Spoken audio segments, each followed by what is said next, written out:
Hi hello guys, welcome back to Sonu Pallavi kitchen. ನಾನು Roopa. Friends, ಇವತ್ತಿನ ವಿಡಿಯೋದಲ್ಲಿ ತುಂಬಾ ರುಚಿಯಾಗಿರುವಂತಹ ಒಂದು ಬ್ರೇಕ್ಫಾಸ್ಟ್ ರೆಸಿಪಿಯನ್ನು ನಿಮ್ಮ ಜೊತೆ ಶೇರ್ ಮಾಡ್ತಾ ಇದ್ದೀನಿ.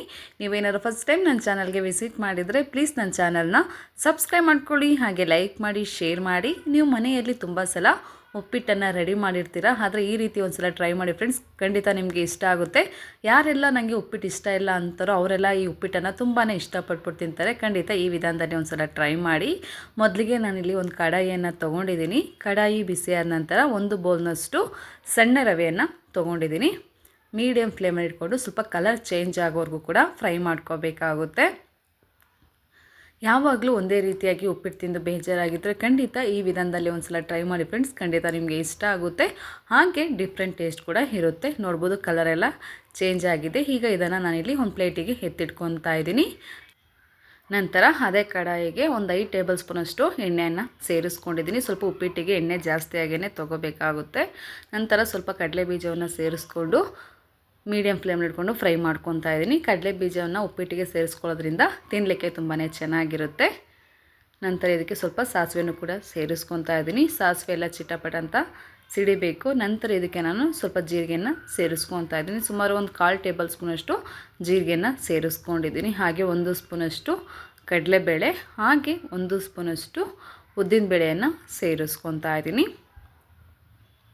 ಲೋ ಫ್ಲೇಮಲ್ಲಿ ಇಟ್ಕೊಂಡು ಫ್ರೈ ಮಾಡ್ಕೋಬೇಕಾಗುತ್ತೆ.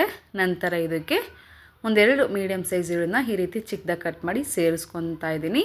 ನಾವು ಈರುಳ್ಳಿಯನ್ನು ಉದ್ದವಾಗಿ ಕೂಡ ಕಟ್ ಮಾಡಿ ಸೇರಿಸ್ಕೋಬೋದು. ನಿಮ್ಮ ಇಷ್ಟ, ನಿಮಗೆ ಯಾವುದು ಓಕೆ ಅನಿಸುತ್ತೆ ಅದನ್ನು ಆ ರೀತಿಯಾಗಿ ನೀವು ಈರುಳ್ಳಿಯನ್ನು ಕಟ್ ಮಾಡಿಬಿಟ್ಟು ಸೇರಿಸ್ಕೋಬೇಕಾಗುತ್ತೆ. ಹಾಗೆ ಒಂದು 6 ಹಸಿರುಮೆಣ್ಸಿಕಾಯಿನ ಸೇರಿಸ್ಕೊಂಡಿದ್ದೀನಿ. ನಿಮ್ಮ ಖಾರಕ್ಕೆ ಅನುಗುಣವಾಗಿ ನೋಡಿಕೊಂಡು ನೀವು ಹಸಿರುಮೆಣ್ಸಿಕಾಯಿನ ಸೇರಿಸ್ಕೋಬೇಕಾಗುತ್ತೆ. ಹಾಗೆ 1 ಕಡ್ಡಿ ಕರಿಬೇವನ್ನು ಕೂಡ ಸೇರಿಸ್ಕೊಂಡಿದ್ದೀನಿ. ಮೀಡಿಯಮ್ ಫ್ಲೇಮಲ್ಲಿ ಇಟ್ಕೊಂಡು ಫ್ರೈ ಮಾಡ್ಕೊಳ್ಳೋಣ. ಹಾಗೆ ಒಂದು ಚಿಕ್ಕದಾಗಿರುವಂತಹ ಟೊಮೊಟೊವನ್ನು ಚಿಕ್ಕದಾಗಿ ಕಟ್ ಮಾಡಿ ಸೇರಿಸ್ಕೊತಾ ಇದ್ದೀನಿ. ನಂತರ ಒಂದು ಕ್ಯಾರೆಟು, ಹಾಗೆ ಸ್ವಲ್ಪ ಬೀನ್ಸನ್ನು ಚಿಕ್ಕದಾಗಿ ಕಟ್ ಮಾಡಿ ಸೇರಿಸ್ಕೊತಾ ಇದ್ದೀನಿ. ಈ ರೀತಿ ಮಾಡಿಕೊಟ್ರೆ ಮಕ್ಕಳು ತುಂಬಾ ಇಷ್ಟಪಟ್ಬಿಟ್ಟು ಉಪ್ಪಿಟ್ಟನ್ನು ತಿಂತಾರೆ.